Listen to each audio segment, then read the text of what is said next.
Hi అండి, welcome to our channel. ఈరోజు ఎంతో టేస్టీగా దొండకాయతో మెంతికారం ఎలా చేసుకోవాలో ఇప్పుడు చూసేద్దామండి. చాలా టేస్టీగా ఉంటుందండి. ఒకసారి ట్రై చేయండి, ఎంతో ఇష్టంగా తింటారు.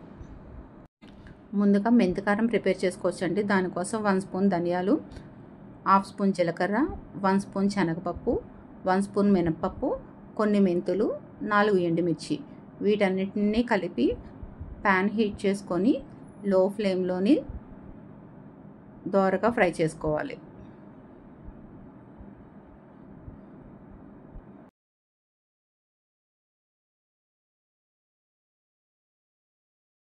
ఇలా వేయిస్తున్నప్పుడు మన కిచెన్లో మంచి సువాసన వస్తుందండి. ఇలా బాగా దోరగా వేగిన తర్వాత దీనిని ఒక ప్లేట్లోకి తీసుకొని పూర్తిగా చల్లారైన తర్వాత మిక్సీ జార్లో తీసుకొని మరీ పౌడర్లా కాకుండా కొద్దిగా బరకగా మనం పౌడర్ చేసుకొని పక్కన పెట్టుకోవాలి. ఇప్పుడు ప్యాన్ హీట్ చేసుకొని 3 స్పూన్స్ ఆయిల్ వేసుకోవాలండి. ఫ్రై కదా, కొద్దిగా ఎక్కువగానే ఆయిల్ పడుతుంది. ఇప్పుడు 1 స్పూన్ ఆవాలు, 1 స్పూన్ జీలకర్ర,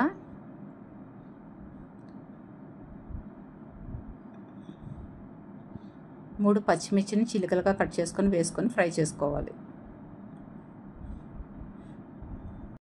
ఇప్పుడు ఇందులో పొడుగ్గా కట్ చేసుకున్న దొండకాయలను కూడా వేసుకోవాలి.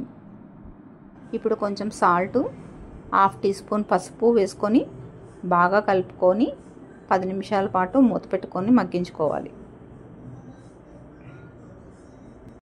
10 నిమిషాల తర్వాత మూత తీసి దొండకాయలను ఒకసారి బాగా కలుపుకోవాలి. ఇంకా మూత పెట్టకుండా మధ్య మధ్యలో కలుపుకుంటూ దొండకాయ బాగా ఫ్రై అయ్యేంత వరకు కలుపుతూ ఉండాలి.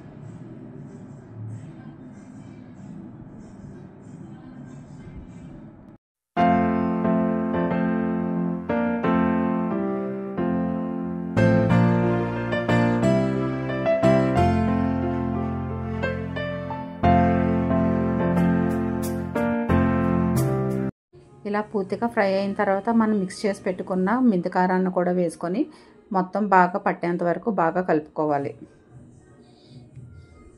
అంతే అండి, ఎంతో టేస్టీగా దొండకాయ మెంతికారం రెడీ. ఇప్పుడు ప్లేట్లోకి తీసుకొని సర్వ్ చేసుకుందాం.